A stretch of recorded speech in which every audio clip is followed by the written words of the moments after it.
नमस्कार दोस्तों, आज मैं आपको महाभारत का एक प्रसंग सुनाने जा रही हूँ। रुक जाओ पार्थ, तुम श्रेष्ठ धनुर्धर हो, तुम्हें ब्रह्मास्त्र तक का ज्ञान है, फिर एक निशस्त्र योद्धा परस्त्र चलाकर क्यों अपनी विद्या को लांछित करते हो? याद रखो, ये नीति विरुद्ध है।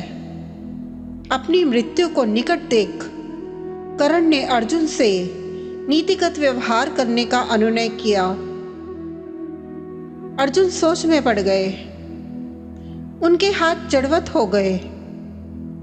गुरु कृपाचार्य की सिखाई नीति के पाठ उन्हें स्मरण हो आए। परिणाम स्वरूप उनके आह्वान पर प्रकट हुआ अंजलि का अस्त्र अंतर्ध्यान हो गया। अर्जुन की शिथिल अवस्था श्री कृष्ण से छिपी नहीं रह सकी। अर्जुन को समय जाया करते देख केशव की त्योरियां चढ़ गई। क्रोधित कृष्ण अर्जुन को आदेशित करते हुए बोले, ठिठक क्यों गए हो पार्थ, शरसंधान करो। पर माधव, कर्ण अर्धरथी है और अभी इस समय वो रथ विहीन है। ऐसे में धर्म का आह्वान कर युद्ध करने वाला योद्धा एक निशस्त्र पर अस्त्र कैसे चला दे माधव? यह तो अनैतिक होगा ना माधव। इससे कर्ण का वध तो हो जाएगा, पर कर्ण के साथ न्याय कहां होगा? शंकालु अर्जुन ने माधव से प्रति प्रश्न किया। कर्ण के साथ न्याय पार्थ? किस कर्ण के साथ न्याय करना चाहते हो सखा? उस कर्ण के साथ जिसने तुम्हारी माँ और भाइयों समेत तुम्हें जिंदा जलाने के लिए षड्यंत्र में सहायता की, या उस कर्ण को जो स्वयंवर के बाद अपने सामर्थ्य के बल पर एक विवाहित अबला को हरित करने के लिए तुमसे युद्ध करने के लिए तैयार हो गया? क्या उस कर्ण के लिए न्याय जिसने कुरुवंश की कुलवधू द्रौपदी को वेश्या कहा, या उस तथाकथित महारथी के लिए न्याय जिसने 17 वर्ष के बालक के वक्ष में खंजर घोंप दिया? श्री कृष्ण ने बोलना जारी रखा। श्रीमद् भागवत गीता के अप्रतिम ज्ञान को प्राप्त करने के बावजूद तुम नीति, अनीति और व्यवहारिकता के बीच का महीन अंतर तक नहीं जानते। धर्म स्थापना के लिए उठाया गया हर कदम नीतिगत होता है पार्थ।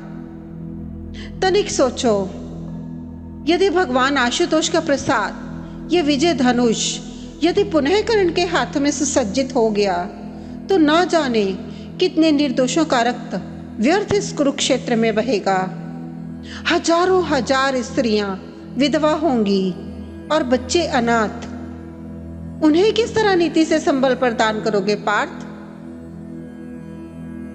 याद रखो, एक धर्मी को संकट काल के समय नीति का स्मरण हो ही जाता है, और यही नीति की दुहाई देने वाले अपना समय आने पर अनीति की हर सीमा को लांघ जाते हैं। इसीलिए इनका वध करने हेतु शरसंधान के लिए किसी नीति का स्मरण रखना जरूरी नहीं। किंतु माधव, अर्जुन ने पुनः तर्क करने की कोशिश की। कोई किंतु, कोई परंतु नहीं। अर्जुन की बात बीच में काट पंचम स्वर में केशव चीख उठे, उठाओ गांडीव, करो शरसंधान, और अभी के अभी अंजलि का अस्त्र का प्रयोग कर इस अधर्मी को इसके पापों की सजा दो पार्थ। तुरंत अर्जुन ने शरसंधान किया।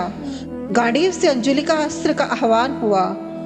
कर्णरंध्र तक प्रत्यंचा खिंची और सनसनाते हुए पार्थ के शरों ने कर्ण की ग्रीवा का रक्त चख लिया। अगले ही पल अनीति ने अधर्म का शिरच्छेद कर दिया और धर्म स्थापना की नींव रख दी। दोस्तों, शायद आज के परिप्रेक्ष्य में भी ऐसा ठीक लग रहा है। जो समझ गए वह ठीक है, बाकियों को भी समझना होगा। अगर आपको ये प्रसंग पसंद आया हो तो कृपया इसे लाइक कीजिए, शेयर कीजिए और सब्सक्राइब जरूर कीजिए। नमस्कार।